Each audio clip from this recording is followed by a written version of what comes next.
And hello, oke sob semuanya. Saat kita berjumpa lagi tentunya hanya dalam konten serunya sepak bola. Oke, di konten serunya sepak bola kali ini ada beberapa poin yang pengen gue sampaikan ke kalian semuanya sob. Oke, sebagai penikmat sepak bola, konten serunya sepak bola.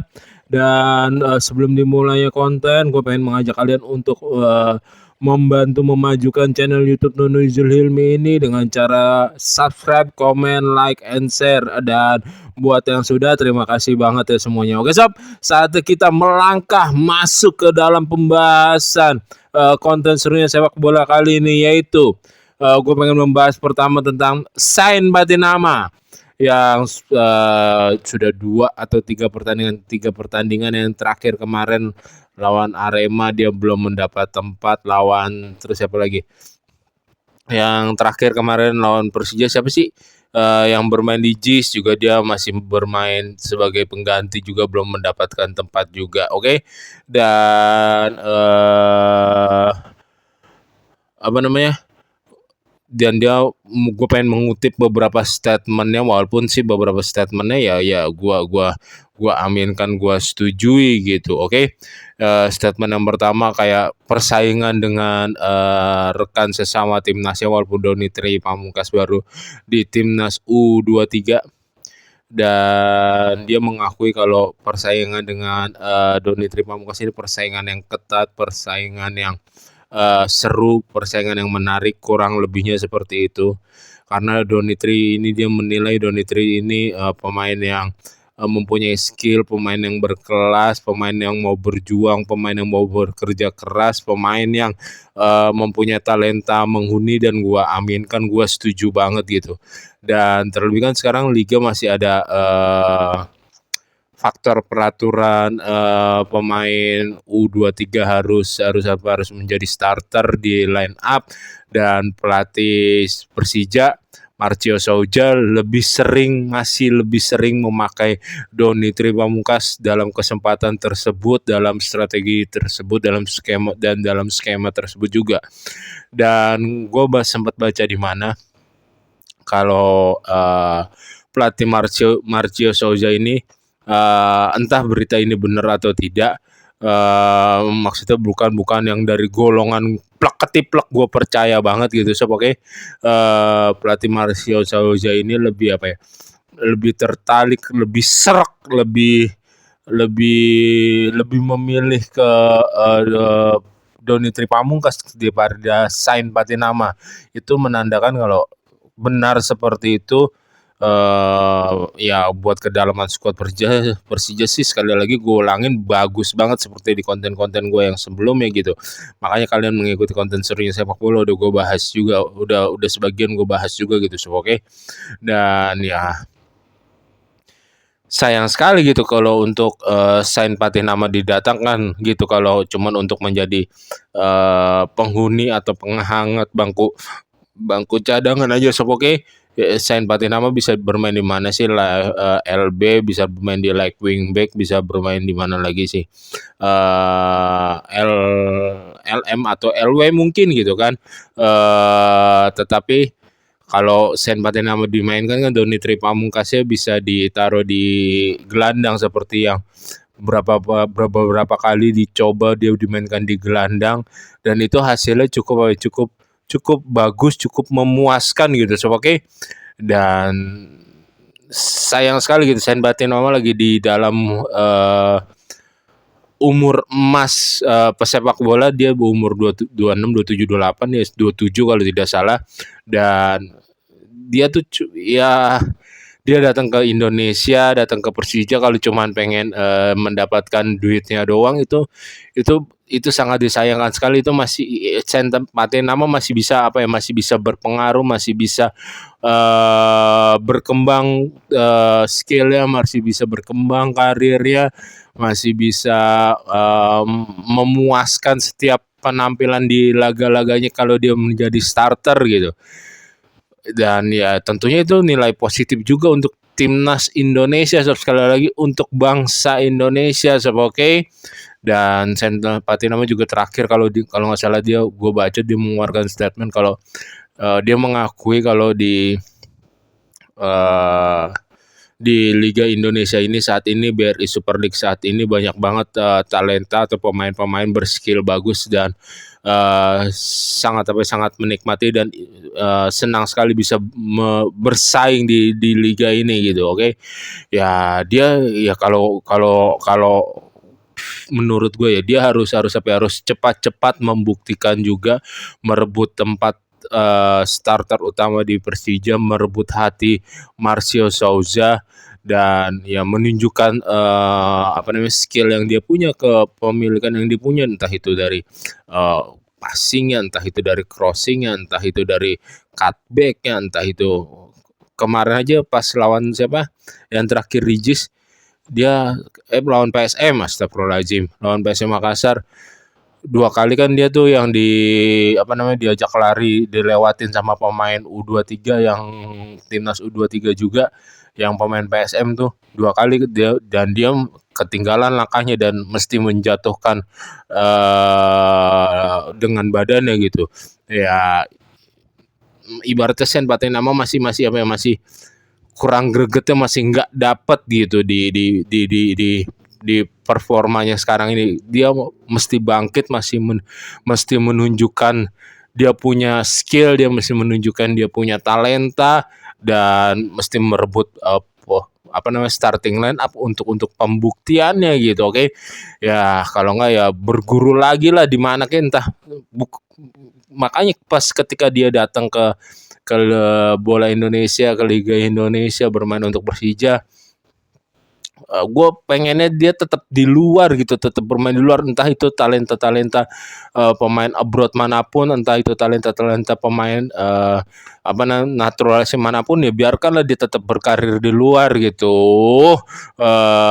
Kalaupun di sini juga sebagai penghangat bangku cadangan gitu sangat disayangkan sekali. Oke, Sen Patinama, semoga lo tetap berjuang terus, mau memperjuangkan posisi tempat utama di Persija, membuktikan dan lo mendapatkan klub yang lebih baik lagi.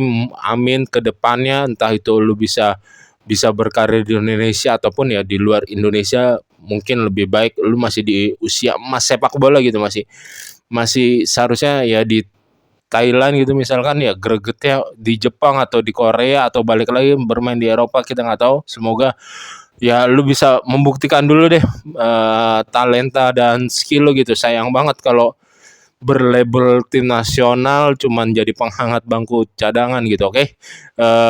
Terus untuk poin selanjutnya yaitu mengenai pelatih timnas Indonesia, baik itu pelatih timnas kelompok umur. Ini sebetulnya poin-poin yang udah lama gue dapet tapi baru gue sampaikan di konten kali ini sob. Oke.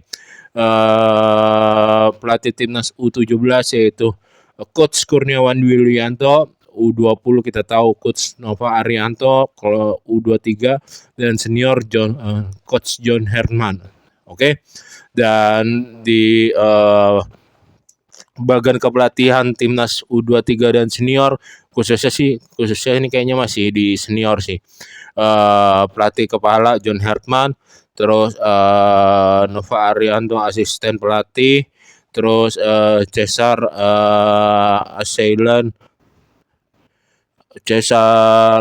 Meilan pelatih kepala performa fisik yang udah gue bahas juga di konten-konten gue sebelumnya ini. Terus ada Sofi Imam pelatih fisik. Terus ada Zikri Lazuardi tim analis yang sempat berguru di Barcelona yang mendapatkan sertifikat di Barcelona juga. Dan udah gue bahas di konten-konten gue yang sebelumnya juga, kalian nonton aja dah tuh. Gue setuju banget tentang tetap masuknya Coach Nova Arianto di kepelatihan timnas senior ini. Dan ya Coach Nova Arianto waktu zaman Coach Sintayong itu juga masuk kan ya, juga terlibat, juga terikat gitu, dan sekarang masuk lagi, dipanggil lagi karena ya pas kemarin Coach Nova Arianto memegang tim sendiri di kelompok umur, itu benar-benar memberikan ketegasan, benar-benar memberikan ini loh gue pelatihnya, ini loh gue maunya begini, ini loh gue karakternya tuh udah benar-benar kuat, dan gue termasuk suka gitu sama coach Nova, dan dia di pelatih-pelatih sebelumnya juga kan terlibat di asisten pelatih termasuk coach Shin, dan ya dia bisa menyerap ilmu lagi dari John Herdman. Semoga bisa menambah ilmu kepelatihan dan wawasan kepelatihannya dan memberikan yang terbaik lagi nanti ketika di timnas Indonesia ketika dipercaya melatih kelompok umur ataupun satu saat bisa memegang timnas senior maybe. Ya kan sekarang dia masih masih menjadi pelatih kepala di kelompok umur U20. Semoga itu bisa diterapkan. Soalnya dia penting banget nih masuk di timnas sebagai asisten pelatih John Herdman gitu. Gini loh, John Herdman memegang pelatih timnas senior U23, dan yang ditarik menjadi asisten pelatih itu Nova Arianto di sebagai U20 gitu, U20, dan itu kan semuanya ilmunya mesti mempunyai kesinambungan, mesti mempunyai ilmu keberagaman gitu, kesamaan gitu, karena dari U20 kan naiknya ke U23, U23 naiknya ke senior. Jadi mesti terikat, mesti Nova Arianto mesti tahu ilmu yang mau dimiliki George Herdman seperti apa, yang skema yang diturunkan George Herdman seperti apa, baru lantar coach Kurniawan melihat kinerjanya coach Nova Arianto, ataupun dia juga belajar langsung dari coach John Herdman tentang skema-skema yang menjadi identitas timnas Indonesia ke depannya seperti apa gitu. Dan kan udah ada semoga benar-benar skemanya itu dari U17, dari U20, dari U23 dan timnas senior tuh benar-benar ngeklop, benar-benar menyeluruh, menyatu, dan jadi di saat naik kelas gitu, naik level, nggak kaget pemain yang tersebut misalkan dari U20 dipanggil lagi di U23 dia layak gitu naik masuk timnas, naik grade ke kelompok usia dia layak misalkan. Jadi dia udah tahu ilmunya, skema yang dimauin pelatih seperti apa, karakter yang mau dimauin pelatih seperti apa. Jadi ya cocok lah gitu. Oke. Terus untuk pembahasan selanjutnya yaitu Persib Bandung, kita tahu dia sudah tersingkir di AFC Champions League tuh. Dan kita tahu Persib Bandung setelah pertandingan selesai ada beberapa oknum supporter 20, 22, 25 atau kurang lebihnya segitulah, koreksi kalau gua salah, ya yang masuk ke dalam lapangan, dan itu akan merusak sendiri nama sepak bola Indonesia, khususnya merusak nama citra bola Indonesia, bakal merusak nama Persib Bandung itu sendiri, karena ini kompetisi Asia, dan tentu saja panitianya itu beda, bukan panitianya ibaratnya bakal lebih tegas lagi, karakternya bakal lebih kuat lagi, dendanya bakal lebih gede lagi. Untuk mungkin kita cuma